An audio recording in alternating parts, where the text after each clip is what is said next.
Magandang umaga sa lahat. Ngayong umaga ay babasahin po natin ang ika-45 kabanata ng Jeremiah at magbabahagi ng salita si Pastor Moses. Ang kabanatang ito ay napaka-espesyal dahil mayroon lamang 5 bersikulo.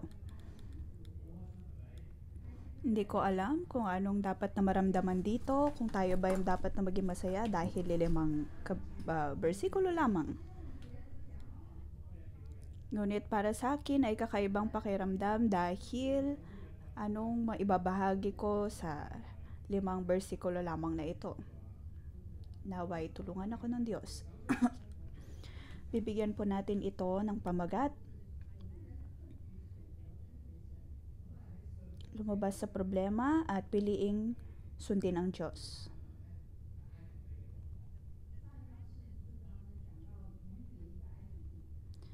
Mababasa po natin sa chapter 44 kung ano ang nangyari sa mga nalabing lipi ng Jerusalem. Marami sa kanila, napakatigas ng kanilang puso at ang nais nila ay pumunta sa Ehipto. Sa chapter 44,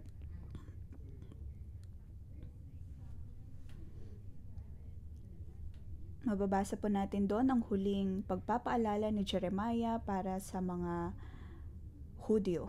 Kung ikaw si Jeremiah, ano ang iyong mararamdaman? Maaring ikaw ay puno ng kalungkutan at pagkabigo. Sa buong libro ng Jeremiah, tungkol sa mga Hudyo,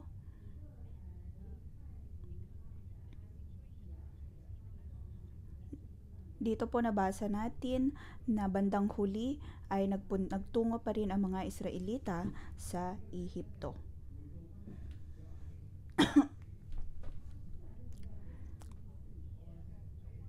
Sa chapter 45, sabi sa verse 1-3, noong ika-4 na taon ng paghahari sa Juda ni Jehoiakim, anak ni Josiah, kinausap ni Jeremiah si Baruch na anak ni Nerias. Isinulat naman nito ang lahat ng idinikta ng propeta. Baruch, ito ang sinasabi sa iyo ni Yahweh, ang Diyos ng Israel.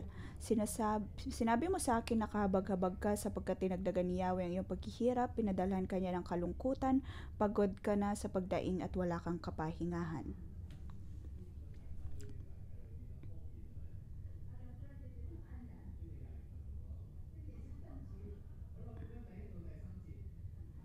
Verse 1-3,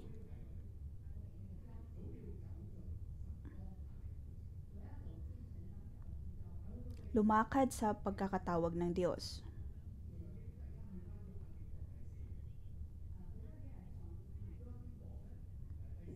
Mapapansin po natin dito na ang panahon ay bumalik sa panahon ni Jehoiakim.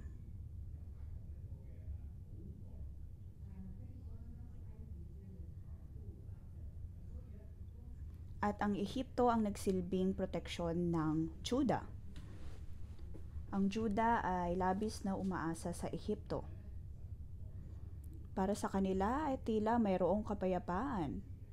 Ngunit sinasabi ng Diyos na itatayo niya ang Babylon upang disiplinahin ang Juda upang sila'y manumbalik sa Diyos.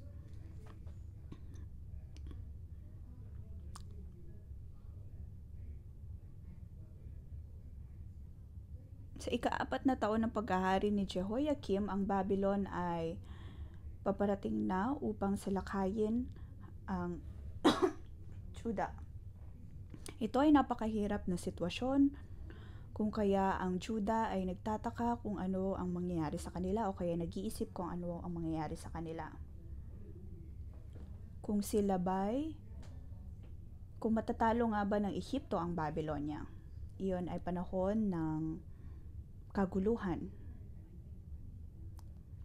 Para sa mga Hudyo, sila ay mayroong kinakaharap na problema.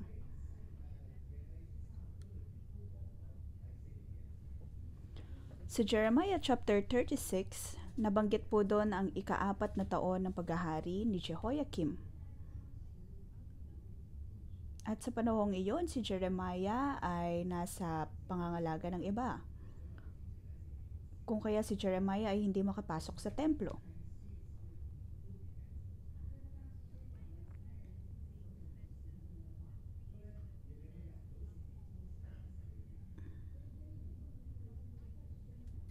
Dahil si Jeremiah ay may mga sinasabi na hindi tanggap ng mga tao doon.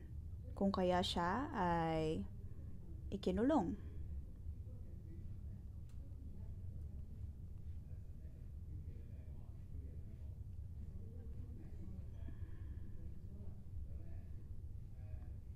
Kaya sabi dito sa verse 1,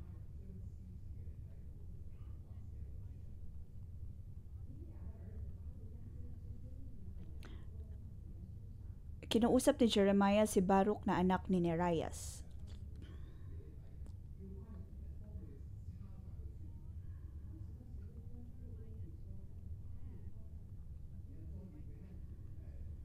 Dito ay isinulat naman niya ang lahat ng idinekta ng propeta.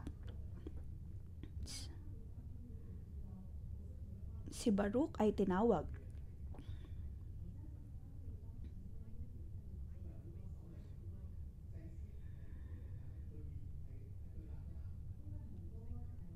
Maraming mga pari ang may ayaw kay Jeremiah dahil sa kanyang mga propesiya.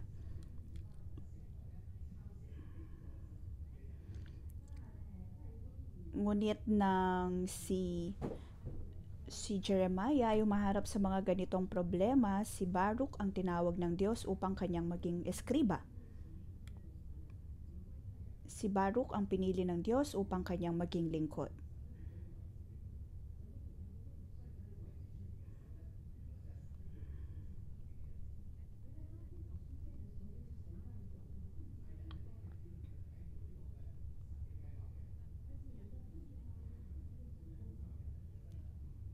Maaaring sa panahon ng problema ay hindi po natin makita ang kalooban ng Diyos.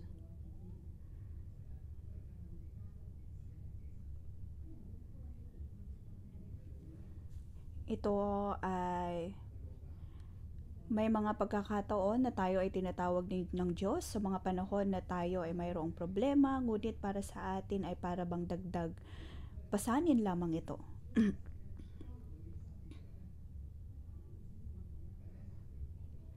Para kay Baruch, ano naman ang kanyang nararamdaman? Sa verse 3, verse 2, Baruch, itong sinasabi sa iyo ni Yahweh ang Diyos ng Israel, sinabi mo sa akin, nakabagabag ka sapagkat dinagdagan ni Yahweh ang iyong paghihirap. Verse 3, pinadalhan ka niya ng kalungkutan, pagod ka na sa pagdaing at wala kang kapahingahan.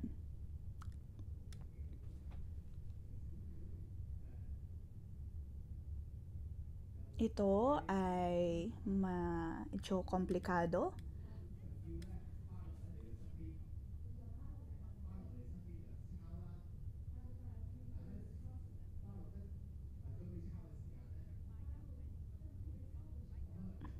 Si Baruch ang tinawag ng Diyos upang maging eskriba ni Jeremiah. Siya ang nagsulat ng mga propesiya na ibinibigay ni Jeremiah, lahat ng mga propesiya at paghahatol na mararanasan ng Juda. Si Baruch ang naglahat ng iyon bilang kanyang eskriba. Ngunit ang una niyang sinulat ay, Baruch, ito ang sinasabi sa iyo ni Yahweh, ang Diyos ng Israel. Sa unang pagkakataon ay tinawag ng Diyos ang kanyang pangalan.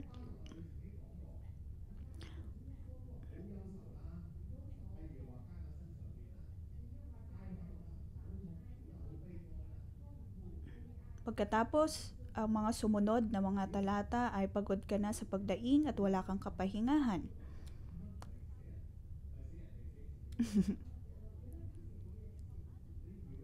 Maaaring naroon ang pakiramdam ni Baruch na hindi niya sinusulat ang propesiya tungkol sa iba kundi propesiya para sa kanya.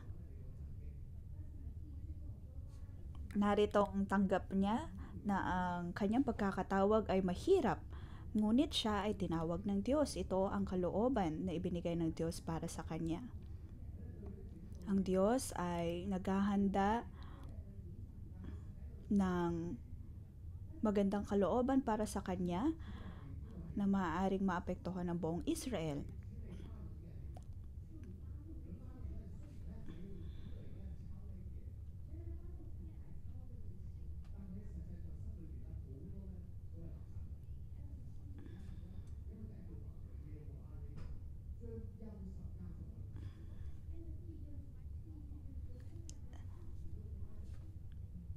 Dito nabanggit ni Baruch na pagod na siya sa pagdaing at wala siyang kapahingahan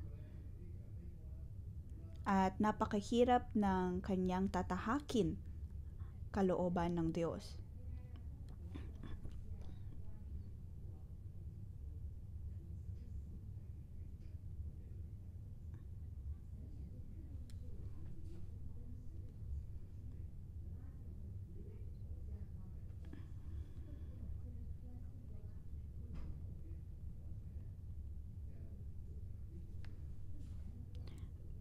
Dito makikita natin kung paano naging totoo si Baruch sa kanyang sarili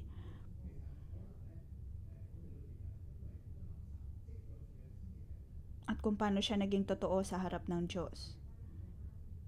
Siya ay maraming mga hinanakit kung kaya siya ay nahihirapan.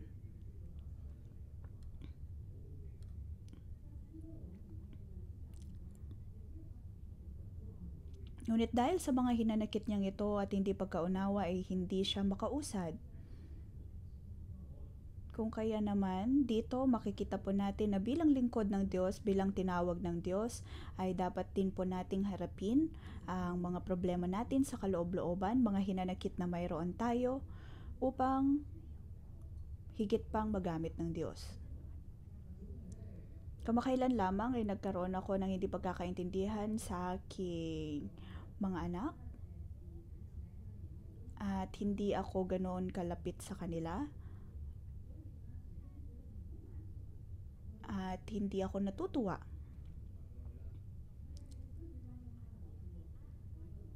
Kaya sa aking kalungkutan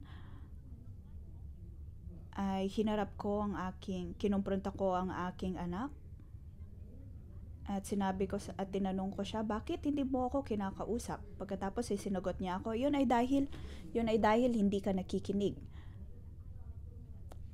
Pagkatapos ay sumagot ako na sabi ng mga disipulo ko ay nakikinig ako at nakikinig ako sa kanila na ako ay mabuting uri o kaya ay magandang uri ng tagapakinig. Ngunit sabi ng anak ko, hindi ka nakikinig sa iba. Napagtanto ko na ito ay napakahirap na tahakin. Ngunit alam ko na ang Diyos ang nagbibigay sa akin ng daang ito. Nais ng Diyos na malaman ko kung ako nga ba ay maayos na uri ng tagapakinig o hindi. At sa sitwasyon ngang iyon, nang nagkaroon ako ng pag-uusap sa aking anak, napansin ko na magaling lang din ako sumagot. Hindi ko inuunawa ang buong sitwasyon. Akala ko'y naunawaan ko kung anong pakiramdam ng aking anak, ngunit hindi yon ang nangyari. Kaya kailangan kong harapin itong problema na ito na sa tingin ko'y magaling ako.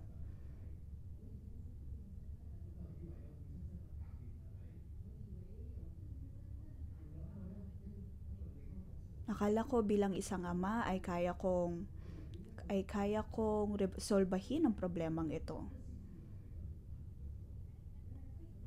Ngunit dito ay natutunan ko na kailangan kong maging isang ama na marunong makinig.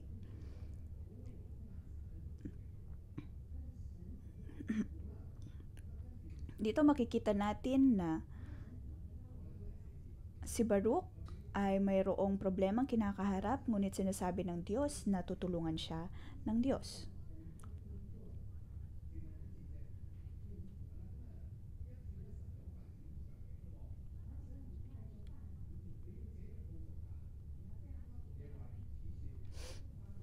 Sa verse 4, subalit ipinapasabi sa iyo ni Yahweh, winasa ko ang aking itinayo at binubunot ko ang aking itinanim. Gagawin ko ito sa buong daigdig.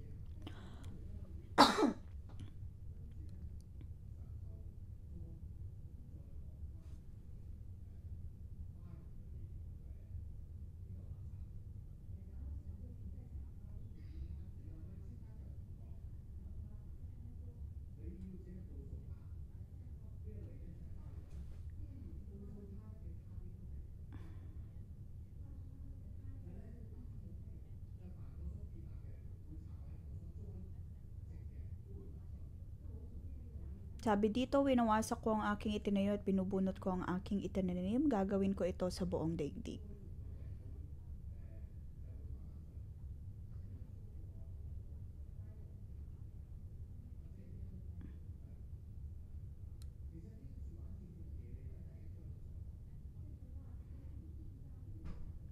Parehong bagay din ang nabanggit ni Jeremiah sa chapter 1.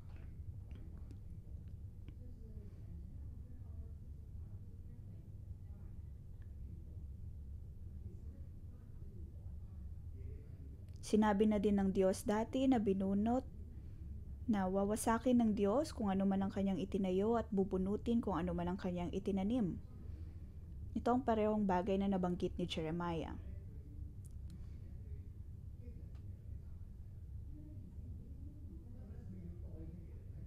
Si Baruch ay laging nasa tabi ni Jeremiah. Ngunit dito ay kailangan niyang iproklama ang salitang ito dahil wala si Jeremiah doon. Si Jeremiah ay nakagapos at siya'y inaayawan ng mga pari ng mga tao. At sa kaloob-looban ni Baruch ay mayroong takot sa kanya dahil sa sinapit na ito ni Jeremiah, ngunit sinasabi ng Diyos na parehong bagay ang dapat na kanyang sabihin.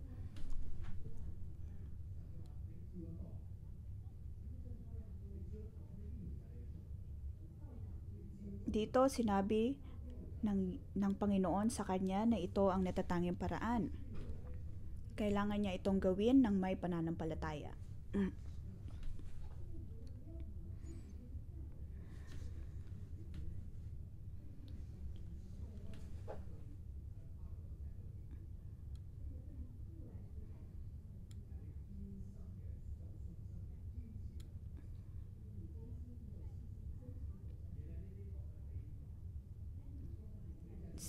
Sinasabi ng Diyos sa kanya na kailangan niyang maging matatag sa pananampalataya, lalo na sa pagtulong kay Jeremiah. Ang mga bagay na hindi mabanggit ni Jeremiah ay dapat nasabihin ni Baruch bilang kanyang kinatawan. Kailangan niyang ulitin kung ano man ang sinabi ni Jeremiah at sabihin muli ito sa templo.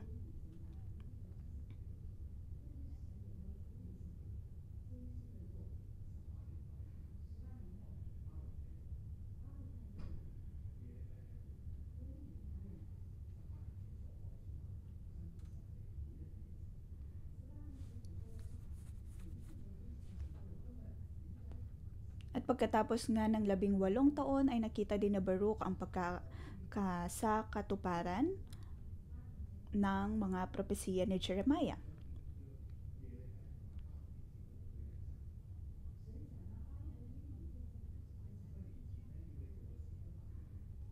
Nais din ng Diyos na makita ni Jeremiah at ni Baruch na ang kanyang mga salita ay totoo at ang lahat ng kanyang winika ay mangyayari.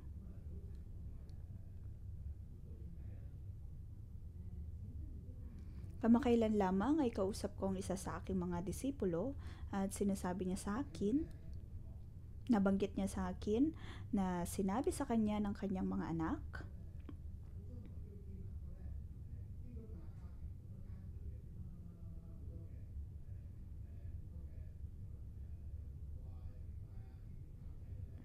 na siya ay magkakaroon ng Kristiyanong pamilya, magkakaroon ng pagtuturo at sa paraan ng pagpapalaki sa kanyang mga anak.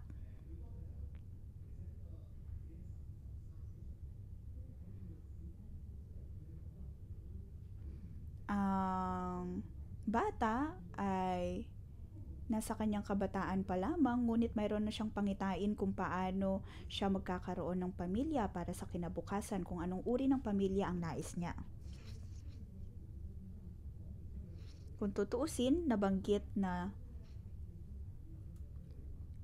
ng magulang ng batang ito ang mga bagay na ito noon pa.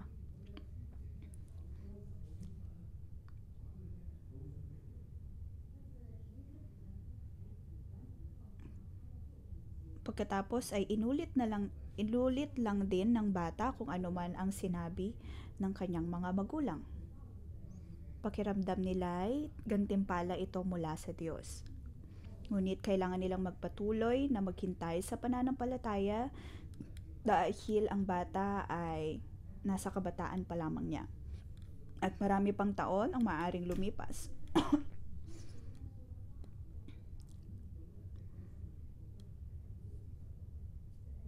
Ngunit ang mga bagay na nasabi ng magulang sa anak ay nanatili sa kanya ng kung ilang taon.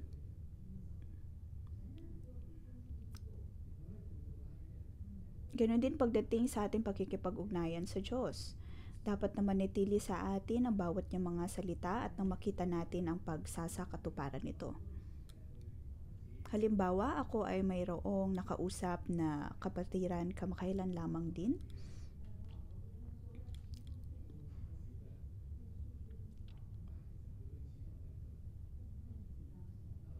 At noon ay mayroon siyang kayamanan o kaya'y pera at sinabihan siya ng kanyang asawa na ibigay ito o kaya ihandog bilang ikapu.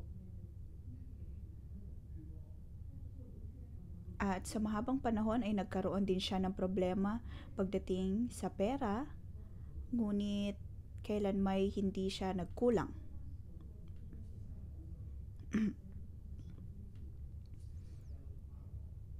Doon niya napagtanto na ang Diyos ang nangalaga ng kanyang pinansyal at kayamanan.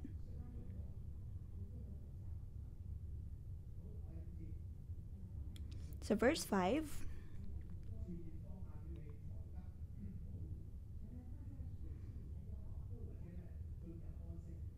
isuko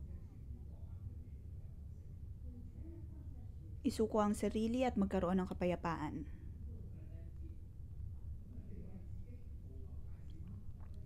Sabi sa verse 5, huwag mo nang hangaring makamit ang mga dakilang bagay sapagkat padadalhan ko ng kapahamakan ang lahat. Ibig sabihin, siya ay naghangad ng mga dakilang bagay. Si Baruch ay nasa mataas na estado. Maaari siyang lumabas-pasok sa templo at mayroon siyang mataas na katayuan sa komunidad. Siya ay maituturing na isa sa mga opisyal ng gobyerno. At ayon nga sa mga archaeologists ay mayroon pa siyang selyo. Kung ang isang tao ay mayroong ganitong uri ng selyo noong araw, ang isang tao ay maituturing na may mataas na katayuan.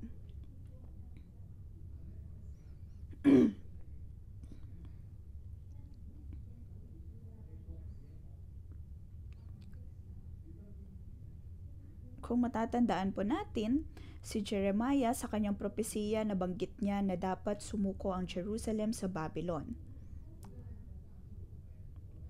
At maraming mga tao ang nagbibigay ng kanilang opinyon pagdating sa bagay na ito kung ano ang dapat gawin. At maaaring kay Baruch ay may ganoon ding uri ng pag-iisip.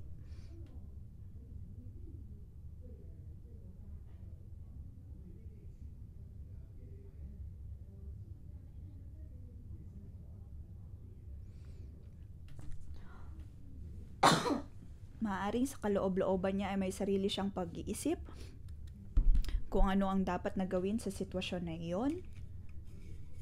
Ngunit nais ng Diyos na buong puso ang kanyang pagsunod. Dito nga ay kinumpronta siya ng Diyos na huwag siyang maghangad ng mga dakilang bagay. Sapagkat padadalhan ko ng kapahamakan ang lahat, gayunman ipinapangako kong iingatan ko ang iyong buhay saan ka man pumunta.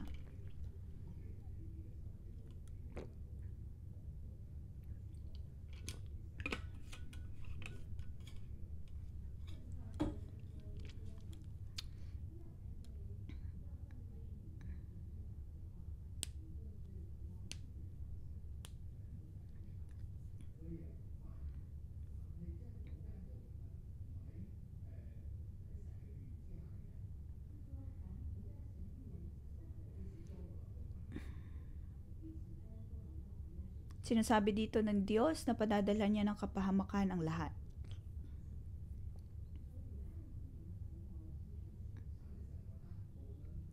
At kung maghahangad nga si Baruch ng mga dakilang bagay, yun ay parang pagsunod sa kanyang makamundong nais. Ngunit sinasabi ng Diyos na kung sa kanyang pagsunod, siya ay magiging tapat, ipinapangako niya na iingatan niya si Baruch, iingatan niya ang kanyang buhay saan man siya magpunta.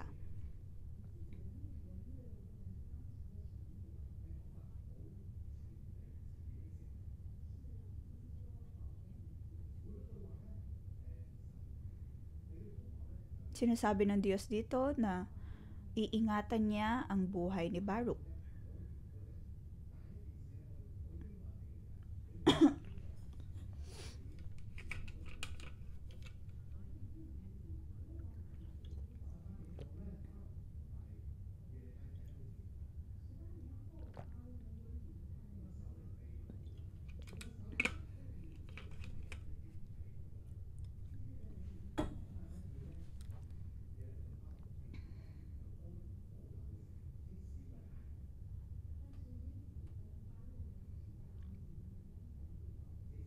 Kalaunan si Jeremiah at Baruch ay nagpagal gayong sila ay nasa Ehipto. Sa maraming pagkakataon, tayo ay mayroong magagandang plano o kaya magandang motibo, ngunit maaaring hindi iyon ang paraan upang makaligtas sa mga problema o kaya makalabas sa ating mga problema. Sa maraming pagkakataon, noon ay tinawag ako ng Diyos upang kanyang maging lingkod at ako ay naghintay ng kung ilang taon. Pagkatapos ay hindi na ako makapaghintay dahil ako'y matanda na. Kung hindi ako maghahanap ng sarili kong paraan upang makapaglingkod, tingin ko'y magiging huli na ang lahat.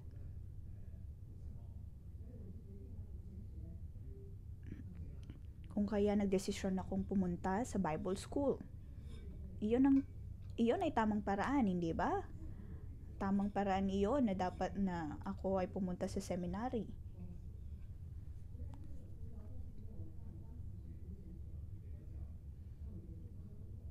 Ako ay tinawag na maging full-time minister, ngunit hindi ibig sabihin na tinawag din ako upang pumasok sa seminary. At hindi ko rin sinangguni ang aking asawa, bagkus ako ay dumiretso na lamang na pumasok sa seminary. Hindi ako tinanggihan ng aking asawa sa aking naging desisyon, ngunit siya ay nagduda. Tinanong niya ako kung sigurado daw ba ako, at iyon nga ba ang panahon upang ako ay pumasok sa seminary. At para sa akin, sige, manalangin ka, ngunit nagdesisyon na ako. At sa sumunod na araw, ako ay naghihintay sa Diyos.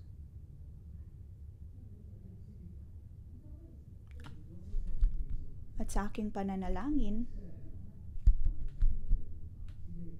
ako ay nainip. At tinanong ko ang Diyos, Panginoon, anong nangyari? Pagkatapos ang sabi ng Diyos, iyon ay dahil naghangad ka ng mga dakilang bagay. Hindi ko sinabing pumasok ka sa seminary, ngunit nagdesisyon ka pumasok sa seminaryo. Ngayon ay maiinip ka hindi dahil sa seminary, kundi dahil sa iyong sariling buhay.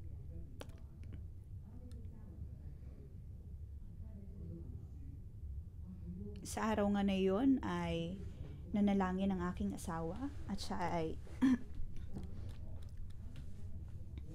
at kanyang natanggap na hindi dapat ako pumunta sa seminary.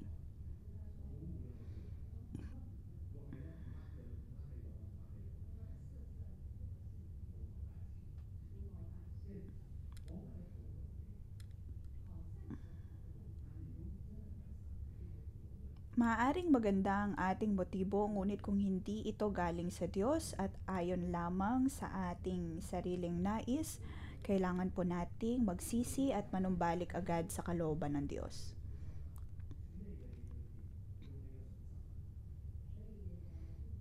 Sa pananampalataya,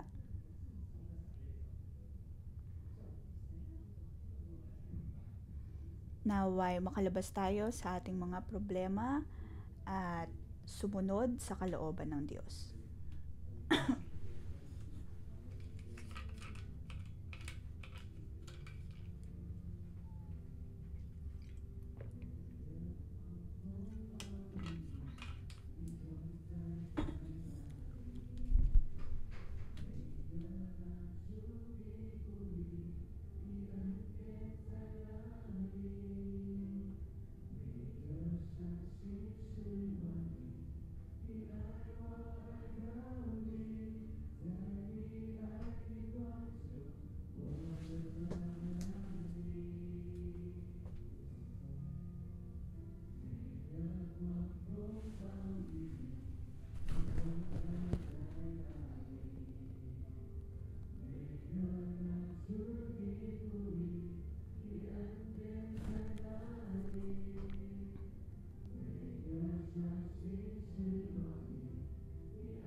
Panginoong Hesus, tinawag mo kami.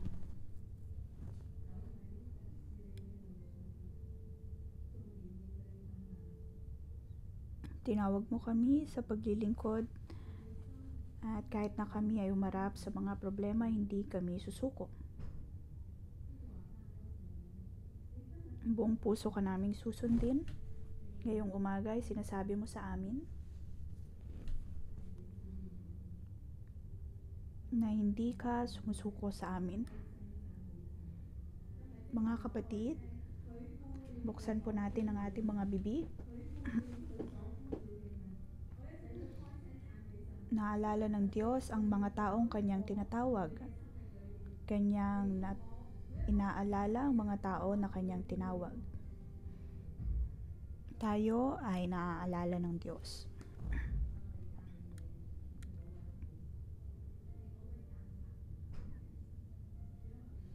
Panginoon, Ikaw ay mabuting Diyos.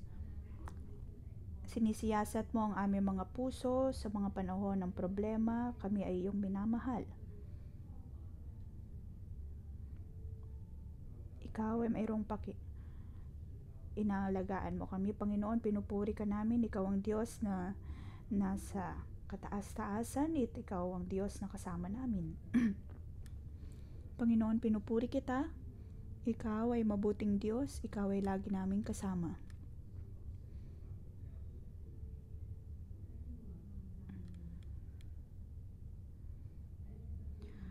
Diyos amang nasa langit, pinupuri kita. Nang ako'y magsimulang maglingkod sa iyo, ang aking anak ay may autism, ngunit sinabi mo sa akin na ang mga anak kong ito ay mula sa iyo, kaloob mula sa iyo. At sa pamamagitan ng anak na ito ay maunawaan ko ang iyong walang kondisyong pag-ibig para sa akin. Sa kung ilang taon ay pinakita mo sa akin ang iyong pag-ibig. Inalala mo ko, inalagaan mo ko sa bawat paghihirap na aking hinarap. Kailanman ay hindi ako nagkulang. Sa lahat ng mga problema, ikaw ang Diyos na tumulong sa akin.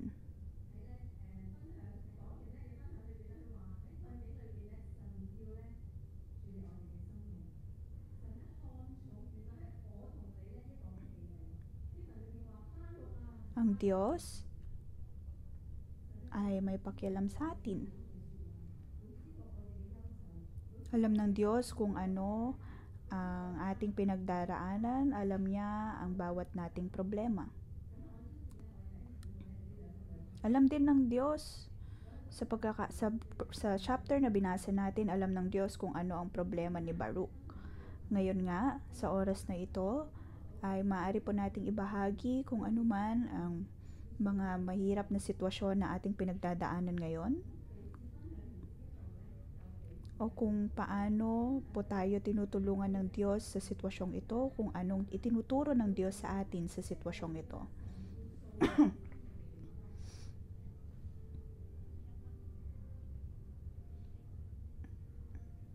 At maaari po tayong magbigay ng isang halimbawa kung ano ang itinuturo ng Diyos sa atin sa mahirap na sitwasyong ito.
Panginoon, pinipuri kita at pinapasalamatan dahil tinawag mo ang bawat isa sa amin, maging ako, upang maging iyong lingkod.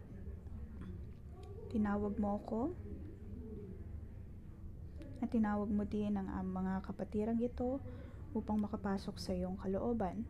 Ang iyong plano para sa amin ay maganda. Ang iyong plano para sa amin ay maganda. Ay mabuti. Nadinig mo ang bawat naming panalangin ngayon. Lahat ng mga hinanakit na mayroon kami,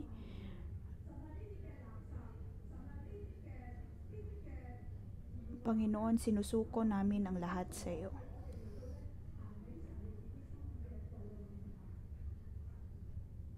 Ang lahat ng mga pagdududang ito ay hindi pipigil sa amin sa paglakad sa iyong kalooban.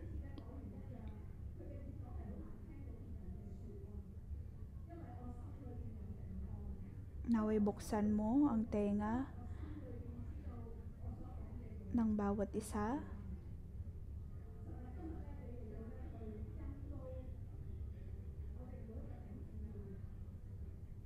Naway pagpalain mo ang bawat kapatiran, O Diyos.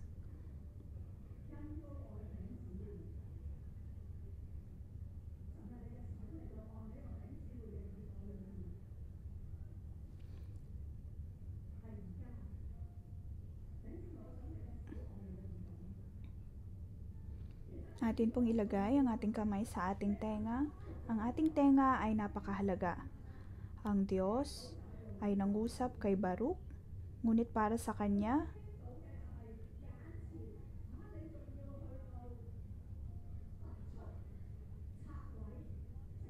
nagbigay lamang ng kapaguran sa kanya ang mga salita ng Diyos.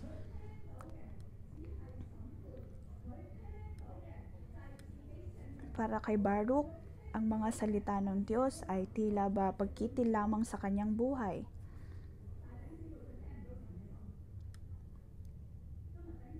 Ngunit hindi niya naunawaan ang puso ng Diyos. Mga kapatid, tayo po ba nakikita, nararamdaman o kaya ay nauunawaan po ba natin ang puso ng Diyos? Naway pahiran ng Diyos ang ating mga tenga upang ating madinig at maunawaan ang puso ng Diyos.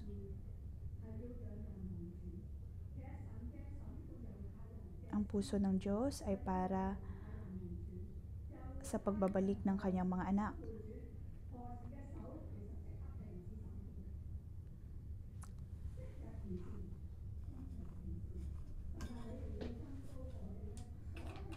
Iyon ang nais ng Diyos at yun ang dapat ay nais niyang gawin sa ating mga buhay.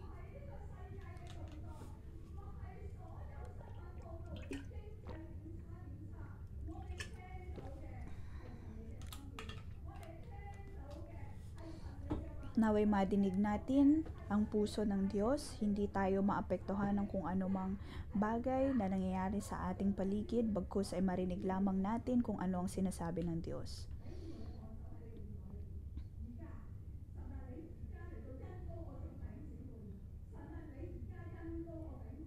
Panginoon, naway pahiran mo ang tenga ng bawat isa. Ang bawat hinanakit ay mawala. Ang bawat kalungkutan ay mawala.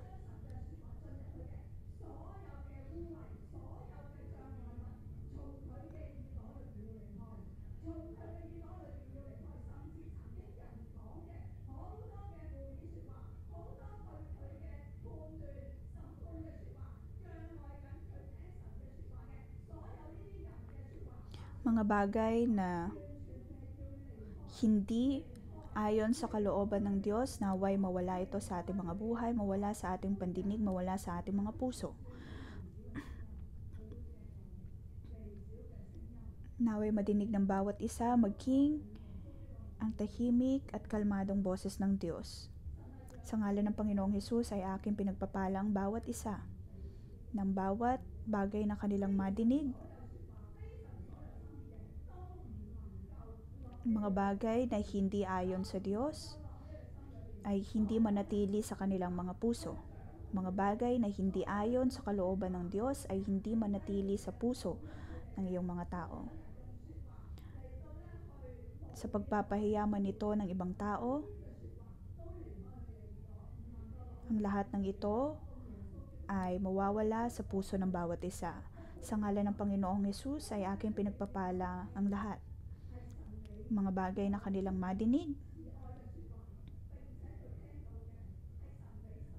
tanging ang salita ng kabutihan at pag-ibig lamang ang matanggap ng bawat isa. Panginoon, pinapasalamatan ka namin. Naway paggalingin mo ang bawat isa. Tanggalin mo, Panginoon, ang problema sa aming espiritual na tenga. Panginoon, pinupuri ka namin at pinapasalamatan. Ngayon, tayo po ay aalis sa ating mga problema, mahihirap na sitwasyon sa buhay. Sinasabi ng Diyos kay Baruch na huwag maghangad na makamit ang mga dakilang bagay sapagkat padadalhan ko ng kapahamakan ang lahat. Gayunman, ipinapangako kong iingatan ko ang iyong buhay saan ka man pumunta.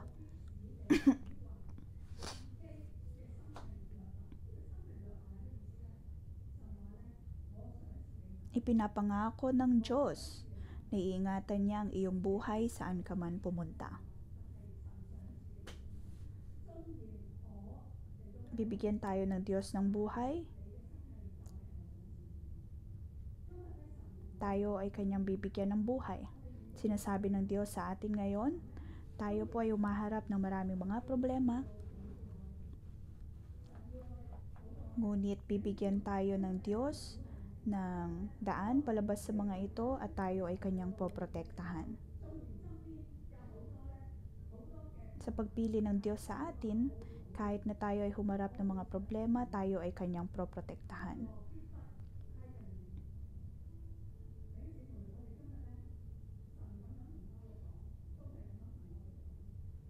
Ibibigay ng Diyos sa atin ang buhay.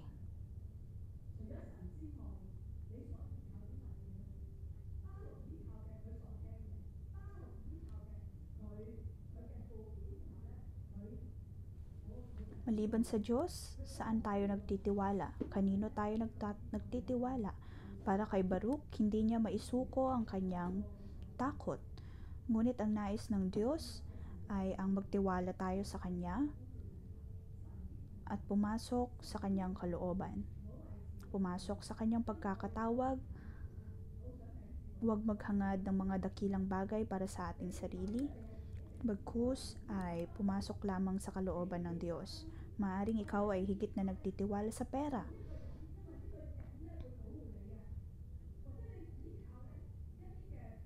O kaya higit na nagtitiwala sa tao sa pag-aakala na maproprotektahan ka nito. O kaya umaasa sa iyong kaloob, umaasa sa iyong paglilingkod, sa iyong ministry.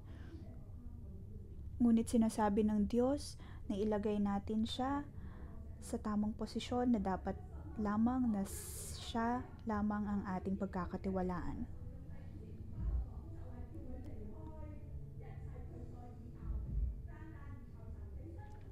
Dito, sinasabi ng Panginoon kay Baruch na magtiwala lamang sa Kanya.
nais po natin magkaroon ng prophetic act, tayo po ay tumalikod. Ito ay mga bagay na ating pinagkatiwalaan noong nakaraan.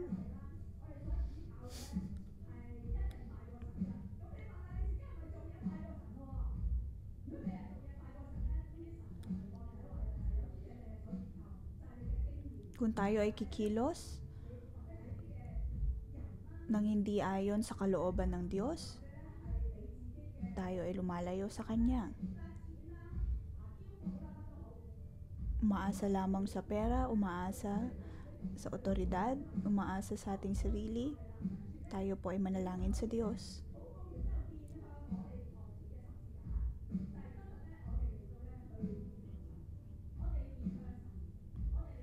Ipanalangin po natin na ang nais natin ay magtiwala lamang sa Diyos, pagkatapos ay humarap na po tayo sa krus. Ating sabihin na Diyos lamang ang ating proteksyon. Atin po itong ipanalangin sa pagkakataong ito.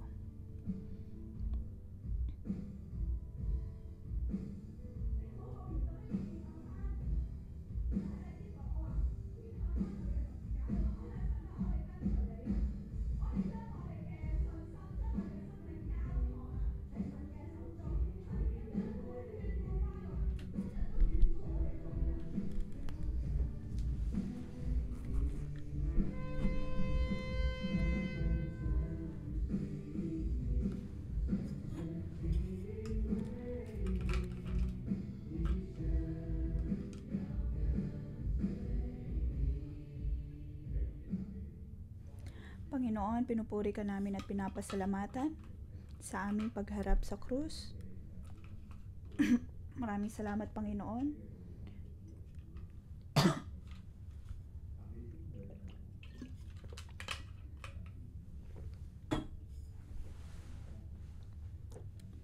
Ang Panginoon ay kasama po natin.